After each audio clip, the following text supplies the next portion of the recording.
people, and welcome to Just Bloom with Kiki Orr. This is episode number 14. It's an oldie but goodie. Clearly, I was planting seeds of a podcast because I did this interview for my blog about 2 years ago. And I did it with Nina Miller. She's a phenomenal woman, and I could listen to her all day long. I really could. The things that she shared then is still so relevant now. There's also things in her life that has since changed, and you'll hear about that at the end. But just a little introduction to Nina Miller. She was a wife for 14 years because she had a combined family, or has a combined family, a mother of 6, 3 boys and 3 girls, resides in Canal, Winchester, Ohio, a suburb of Columbus, worked for AT&T for 18 years before having to abruptly go on disability due to lupus. She volunteered at the finance office at her church and, when called upon, would assist in various patient panels at the Ohio State University. The timing of the reintroduction to this interview is so on point as we move into the month of May, which is Lupus Awareness Month. Just one fun fact. Nina and I are connected because our children are engaged, and we are also the very proud grandparents to a pup, Cash. Well, without further ado, here's Nina Miller, y'all. We've done well as parents, so that is clear and evident. Right. So what we want to talk today about is really us as individuals, or you as an individual, right, separate and apart of being a mom. And I think often as parents, as mom, much of who we are is wrapped up in our parenting or being a mom or that being a wife. And sometimes, not all the time, but sometimes we could lose our individuality, if you will. And so I want to be able to talk to you, Nina, the woman, first and foremost. And so when I shared with you that I've been working on this blog and vlog, Just Bloom, and working to create a community of women that may have a belief that life has passed them by and that it may be too late for them to have the things that they want. And again, that being a belief, that it may be too late for them to have the things that they want. I said that to you, and your response to me in text was, OMG. My eyes are filling up with tears. That's what I've been praying about. This is the way I've been feeling lately, end quote. And so I want you to expand, if you will, on telling me what exactly were you feeling and what had you been praying about in relation to when I sent you that text. Well, I have been in a 40-day consecration with my church, and one of the main things I have been praying for is, Lord, show me the next step in my life. I was, talk about the lupus. I was diagnosed with lupus in 2008, but in 2009, I was in and out of the hospital. I had inflammation in my brain. I couldn't walk. So there was a lot of physical therapy and speech therapy that I had to go through. I had to go through regaining my cognitive memory. I had short-term memory loss. So when getting out of the hospital, it was like starting over. Everything I had to start over. I was my last stay in the hospital was for like 3 months. I was away from my home. I was away from the world. So when coming home, I had to start all over. I hadn't been on a computer. I hadn't used a cell phone. So during that time, I worked very hard to get things back on track, and my main focus then was, okay, I want to walk again. I want to get healthier. And, the walking didn't really come to fruition the way I wanted it to, but at that time I had to take what I had and work on just being independent where I'm at. Just really trying to be like, okay, this is the situation, okay, but you can still live this thing out. So that was like my main focus. I worked on it. I mean, when I say hard, I worked on it hard. So when I was able to accomplish that, I even got to the point where, hey, I can drive again. They cleared me to drive. I can drive with no adaptive equipment. I mean, I can literally get out here and drive like a regular person. That was a big accomplishment. I think I was more excited about that than someone who turned 16 and was able to get their driver's license. Okay? Right. So those were the things that I was able to accomplish. And then when I started working at the church in the finance office, that was another accomplishment for me also, because I had to deal psychologically with not being able to work, because I was at that time at a point where I couldn't. And, so that was a fight within myself. It wasn't just the physical that was going on. It was the mental also, So, when they allowed me to come and work in the finance office, I'm like, okay, now I'm putting my brain to use. And, I kind of went in there, and as things got easier and easier, I wanted more challenges there. So I've been pretty, blessed by that. But now I'm at a point in my life where I think, okay, Lord, what's the next step? There has to be more, I, like you said, I go out to OSU and I help with the patient panels for the students, with my doctor, my rheumatologist. She teaches out there also, and she holds a panel each year where the students, when they get on the section of autoimmune disease, she brings in patients so they can get the patient's perspective on the disease. And I enjoy doing it. But now I'm about to turn 50 this year, and yay to 50! Turning 50 and fabulous, okay? But there has to be more, and that's the one thing that's been my prayer for this 40 days, and there has to be more, and I just don't know what that more is. Now, I say I don't know what that more is, but there has been one thing that's been tugging at me, actually for a few years, is to go back to school and get my degree.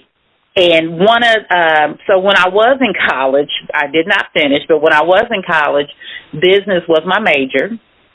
But I thought about going back and taking up rehab psychology, because that was something I had to go through, during this transitional period in my life.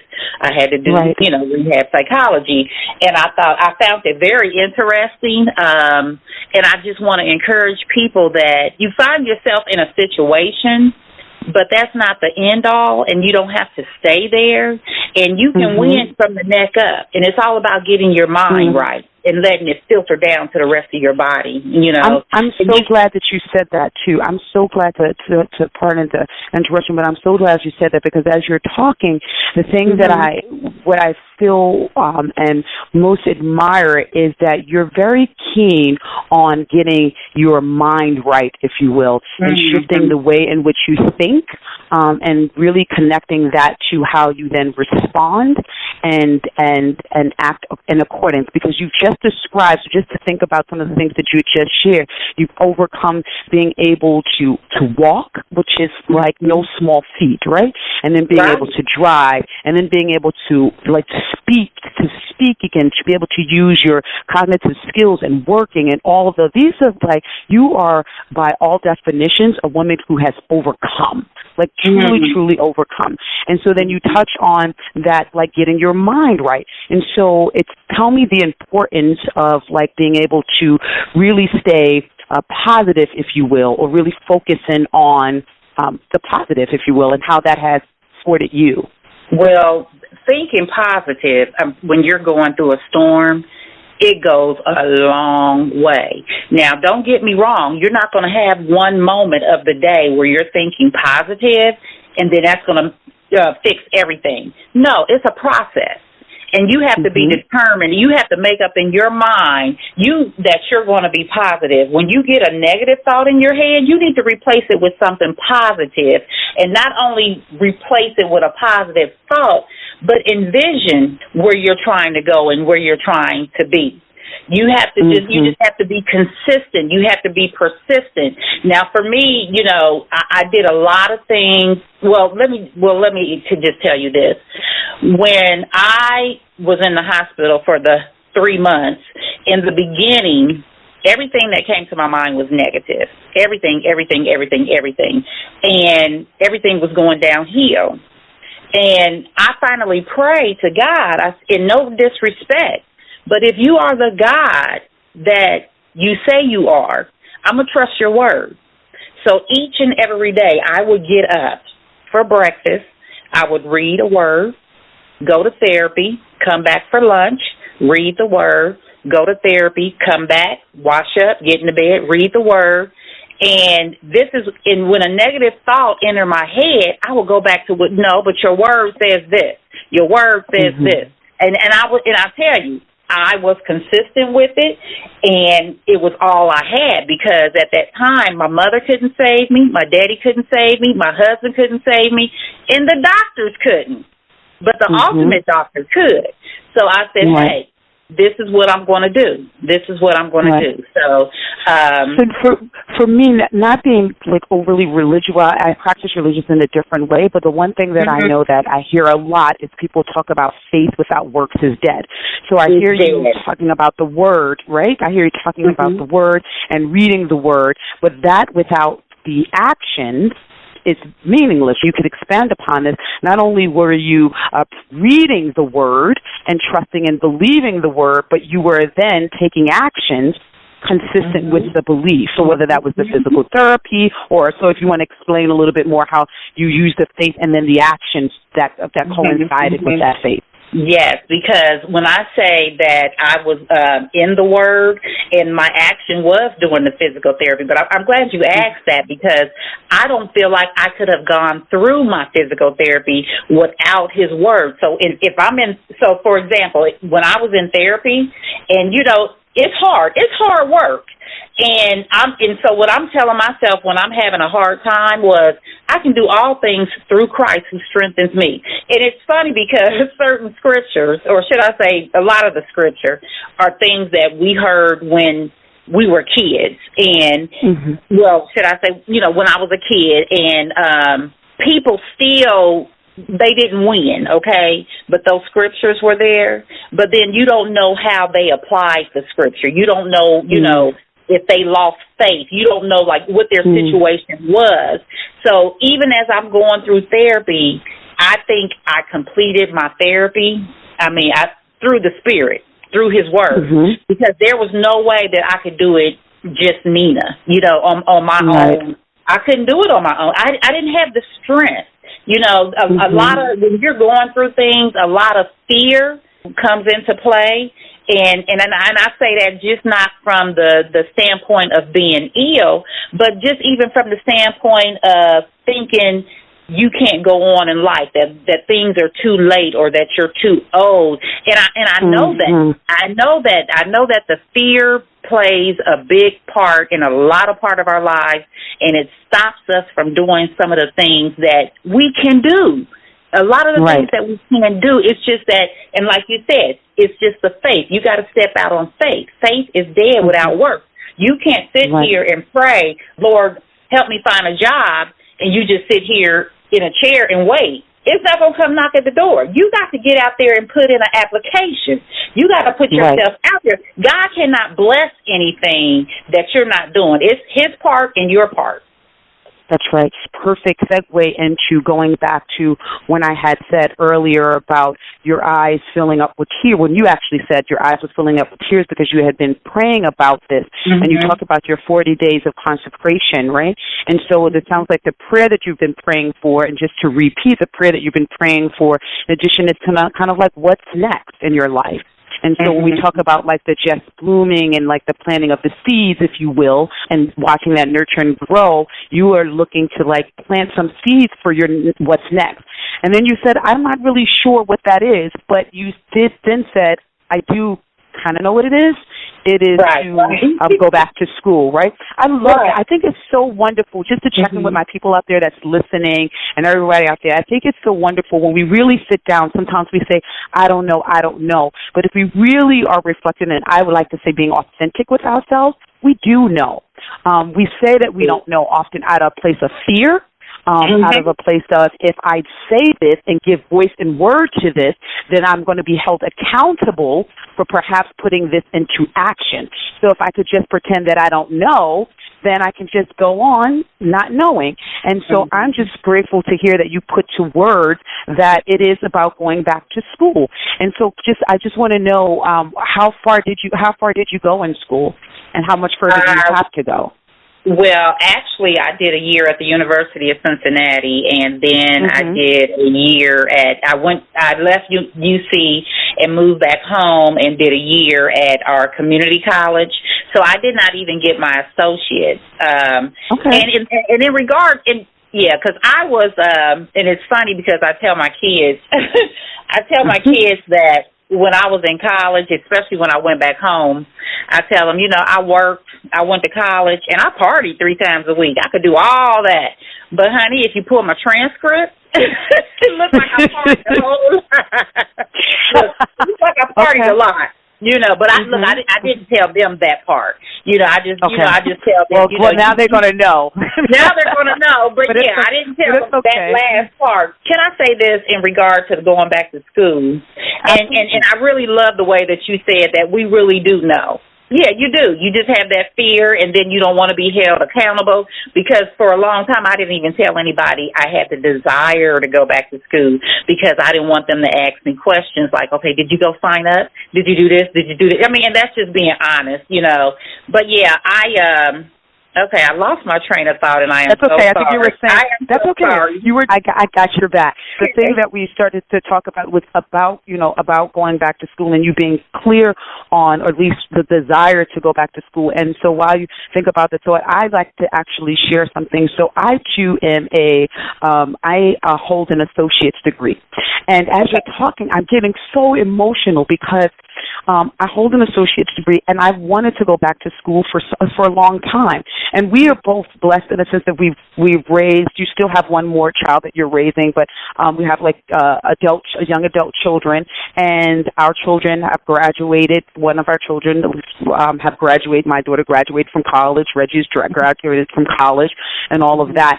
And my desire to go back, having nothing to do with them, but everything to do with myself, I recently actually just started the paperwork again and enrolled in school. All right. I was already enrolled already, but now some things came up. It pushed it back for whatever reason, but I did the reapplying again. I'm in the process of working through that. So I share that because I think it's first of all, one, I can't just believe that I share that out loud in the sense that now we talk about the accountability part of it. That's one. Mm-hmm. And then secondly, but because I want people to know that you're not, as much as we think that we're alone or that there may be one or two people, that we're not. There are other people out there that have the desires, and I think it's really about making the choice to be able to move forward in it, right?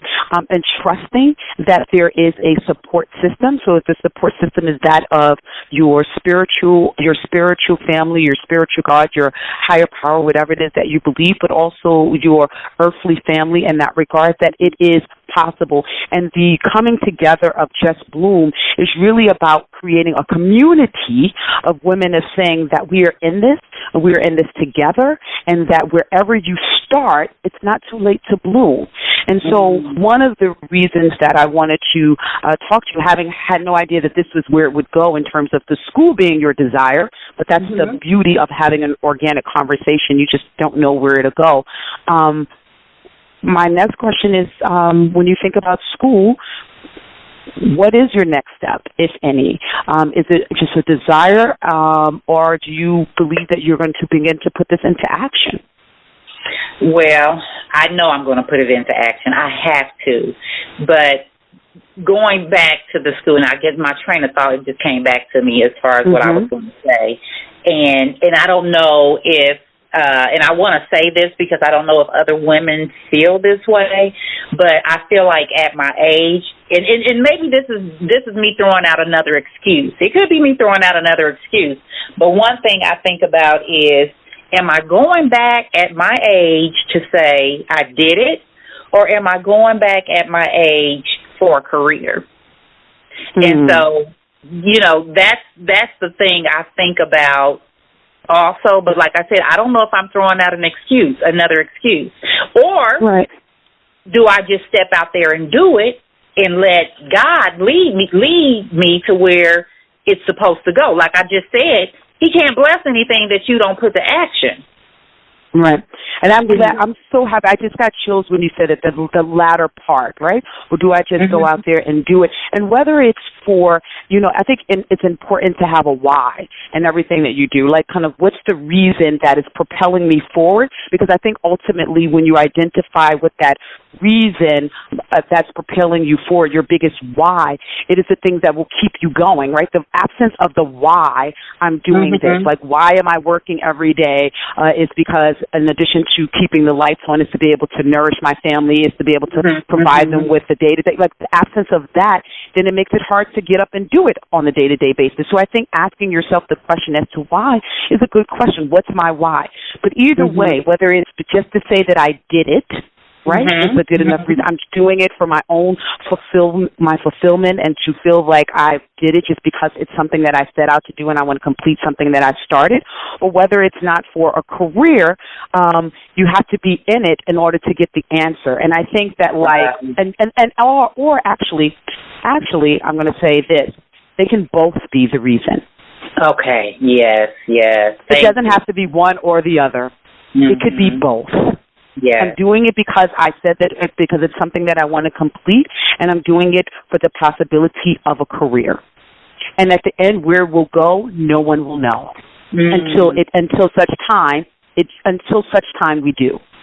I am featuring you as my Just Bloom feature, right? And so there are women who, what I like to say, are seeding, if you will, or women who are bloomed and have already felt like they've blossomed in some ways. And so I like to want to look at this and have us follow you. Okay. Follow kind of the steps, and I want to give updates to all of the Just Bloomers out there to hear about the action steps that you have taken and will take along the way as it relates to school, and when you enroll, when you finish, when graduation, what did you choose for your major, all of that beautiful stuff, because the idea of Just Bloom is creating a community. And so now it's out there, you're going to have a community. I'm sorry, and I'm going to really emotional because I think the power of just the power of support is so wonderful, right? But also the power of knowing, like, that I'm not alone in this. And I could, when you talk about envisioning and seeing yourself at the end of it, I just envisioned all of these women who are going to be like in your DM or on your Facebook page saying, go for it, you can do it, I did it, I got my degree at 70 years old, I did it at such and such age, it's possible, this is what happened as a result of it. And even if it's not a career, at the end of it, just the fulfillment of knowing that I did it because I said that I wanted to. And so I'm seeing all of that. I'm seeing the graduation. I'm seeing the casting gown. And I'm seeing you complete and do the things that you say you want to do because you wanted to do it. And, honey, if anybody can do it, I know it's you. A woman who had to learn to walk again. A woman who had learned to drive again. To get back up there and then go to work again. Oh, this is like, come on, like, this is like, consider it done. Done. Over and over. Yes. It's done. Okay. Yes. It is done. I'll take a moment. I think we could take a moment, ladies and gentlemen, just to take that in. I know that I need a moment. So you're going to be celebrating your 50th, and if you had to put into action stuff, if there was one action that you can take from now until, like, in the next 3 months, if you will, in relation to going back to school, what could that action be? It could be more than one, but what could the action be between now and 3 months from now that you can take? Actually going down to the school and sitting with a counselor, and that's been the next step. I want to take, like, I have a copy of my transcript, even though I know they have to send for it, but I want to actually go down and speak with a counselor, take the transcript that I have, and let them tell me, what's going to transfer and what's not.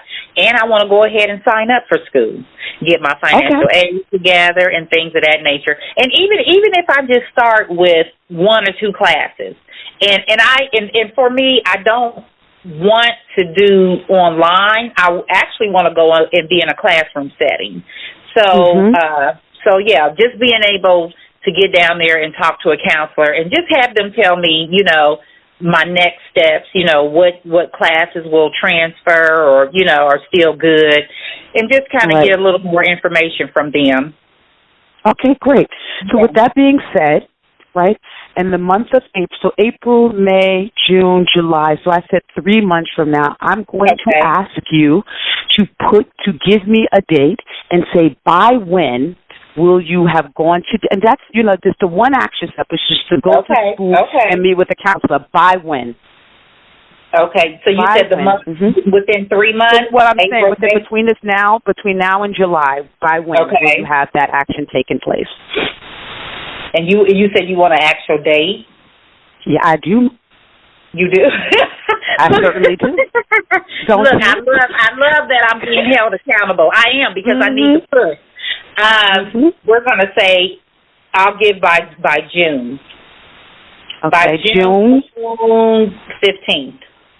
June 15th. So you hear that, ladies and gentlemen. June 15th, 2018, Ms. Nina Miller would have gone down to the school to just meet with a counselor. That's the first action step that she's taken. June 15th. And I will be sure to update everyone in terms of it happening and where she is in the progress. And then with the desire that in 6 months or so, we come back and hear exactly where you are. And the hope is perhaps that you are sitting inside a classroom or at least has signed up to start a semester. So I am I'm so excited. Having no idea this is where we was going to go, but this is really amazing. And I wrote the date down. When there was a pause, I was just trying to come up with a date, and I was writing, and I want to make sure I put that on my vision board because, I'm saying June 15th, but who knows? It could be next week. How about that? Come on now. So this has been such a gift to me, and I'm sure to many of our people who are out there listening.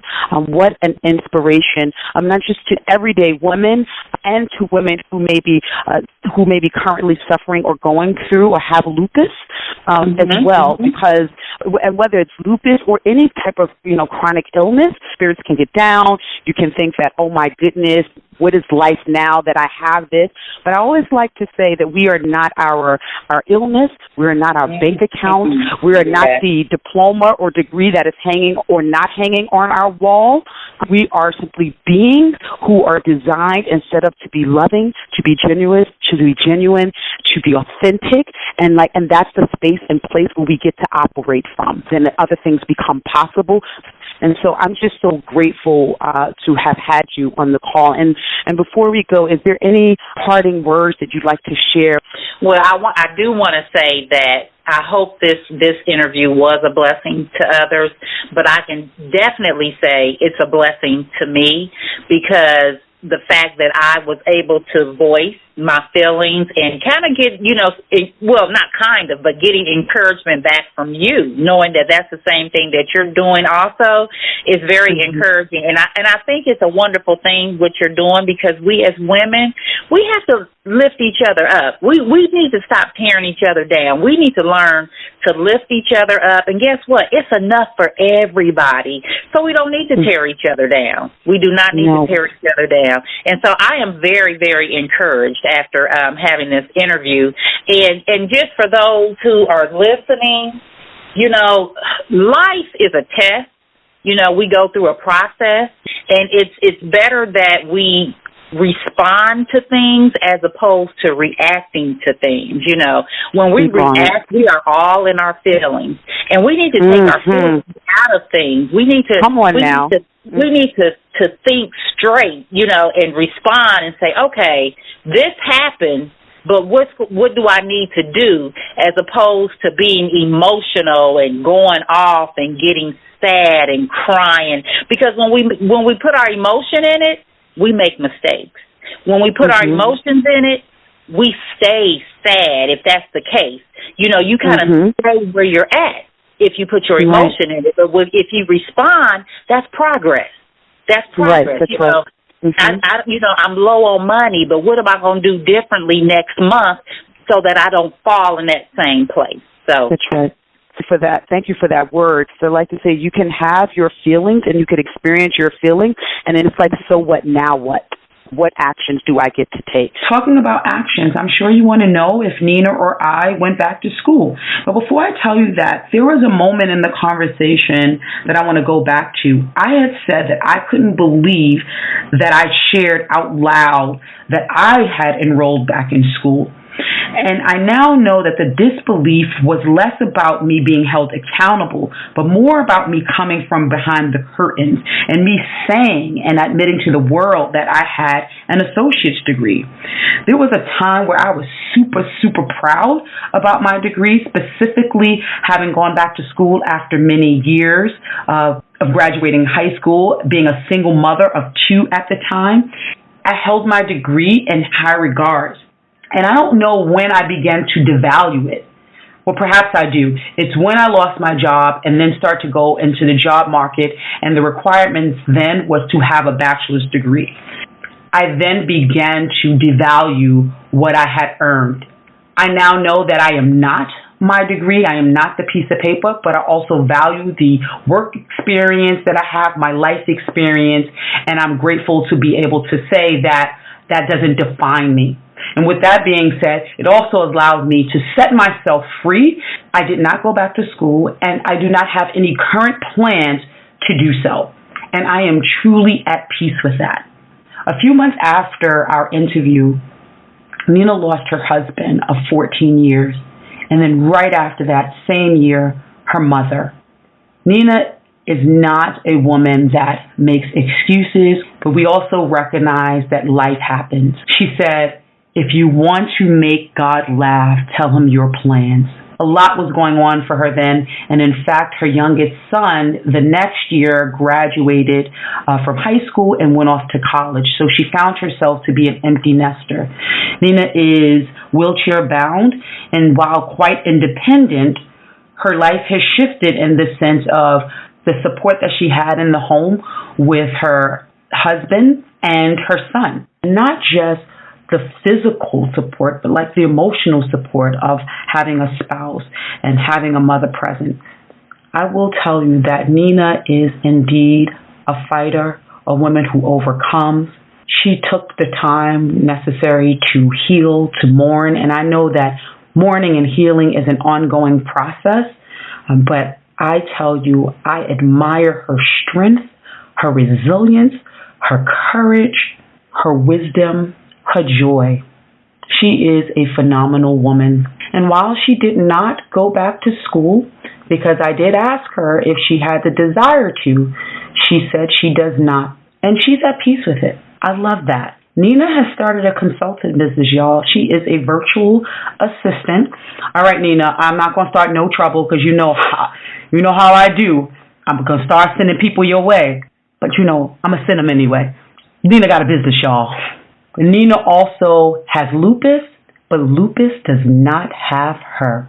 For more information about lupus, please visit www.lupus.org. And remember, no matter where you are or when you start, it's never too late to just bloom.